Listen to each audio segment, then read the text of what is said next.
دارين سنوري ين ريبابريا خسرج بركو جالك دفر لسوريا هنا نا دنافا روجافاي كورساني دانا اللي دبن دستي ريبابريا خسر دانا يعني جي آلية ريبابريا خسر او دفر تينا إدارة كرن هون نخشايا دبينن نخشايا سوريا جالك بو بيشي نخشايا سوريا هاتبا ودكارم ببن سلايتا يكي یا نه باش مشکلاتنا دست به که نقشه سوری بمدخواست هون خریطه سوری ببینن لی ریو بریا خسر ج پارزگاهین الرقة حسكه وبشك ج پارزگاه دير زوري وحلب بيكتي يعني او حمو دفر دبن كنترولا ریو بریا خسر دانا هجمارا دارين سينوري بباشور كردستان عراق تركيا ونافچه حكومت سوري و اپوزيسيون سوري را ريبابريا خسر يعني او دري بلقال ريبابريا خسر هنا عراق تركيا اوبوزيسيون باشور كردستانية و حكومة سوريا دوان دريان را مروف ولاتي كلو بل سوتماني و تشتين بازرگاني در باستبن از اجوارا يك بيك بحثا وان دريان بكم يك بهريما كردستاني و عراق را چه دري هنا هوني نها ببينن یکم دریه که گلکی گرینگه اف چند روزه نمهر بحث دکن دریه پیشابور سه مال کایا اف دری کرونولوژی اوی دری تاریخ اوی دری جوارا بحث دیرو کوی بکم د سال 1991 ده د ناورا هریما کردستان اصولی دا هاتبو وکرن ج سال 2004 حتی 2013 او دریه پیشابور سه مال کا گرتی ما بو لالی روجاوا جرد بیژن سه مال کا لوی آلی جرد بیژن پیشابور فیشخابور پیشخابور دسه نوین میانه لما وککو رسمی دبیجن لالی باشور بیجن پیشابور مجوره پیشابور نویساندی 21 ماه یک 2013 جاره کدن او دری ها تفکرن لی پشتی آوکرنا دسته یا بلند یا کردی کدناور انا کسی و انجمن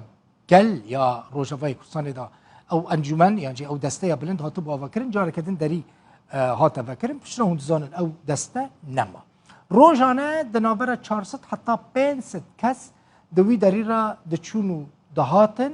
نها گرتیه چل رکخستنین بیانی آلیکاری بوی دری را جباشور کردستان در باسی روز آوای کردستان دکرن و جپانزده و مهوه دری گرتیه دری دن کو اوجی گلکی گرینگه دری ولید سویدیه سویدی العالی روز آوای کردستان گند سویدی الودریه لعالی دیری که لدورا کوچران اوجی دریه کی گلکی گرینگه اف دری یعنی دری ولید سویدیه دریه کی بازرگانیه پرانیه کلو پلن خارنا روزانه وک شکر وک زیت وک برنج همو تشتین کو ج عالی خلقه و روزانه تیم بکار آنین دوی دری را در باستبون هر وها ملزمین آواکرنه جی دوی دری را در باستبون چیمنتویا حسنه و گلک تشتیدن کود آواهی سازیه ده تیم بکار آنین ده دریه ولید سویدی را در باسی روز آوای کردستانی ده بود دریه که دن جهه جرد بیجن ربیعه تلکوچر لوی آلی یعنی آلی عراقی جرد بیجن ربیعه لآلی روز آوای کردستانی جمع جرد بیجن تلکوچر او دریج دما کو چکدارین اپوزیسیون سوریه سال 2013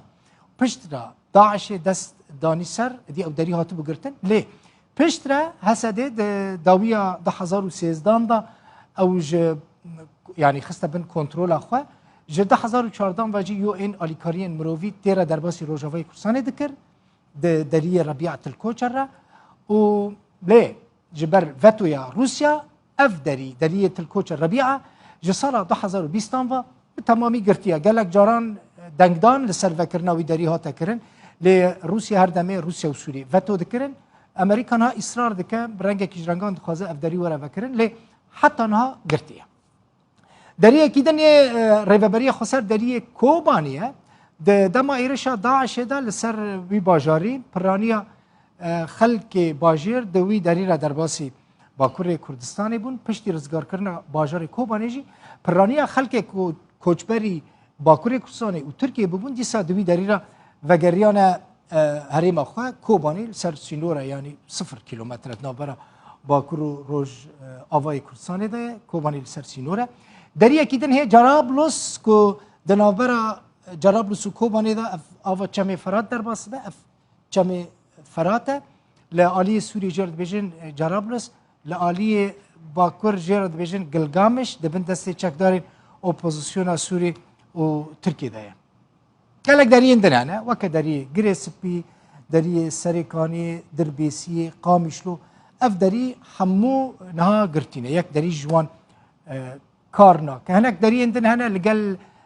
حکومتا سوریه نه وکه دری طبقه دری الاکریشی یا جعکریشی و دری الطایح پرانیا دریان گرتینه هناك دریان کو وکری هب وکری بونجی او دری جی عالی حکومتا سوریه و هاتنه گرتن یعنی پرانیا دریه کو عالی کاری درباس دوان دریان درباسی روجاوای کورسان دبون نها گرتینه گرتنه وان دریان جی کریزه که جدی یا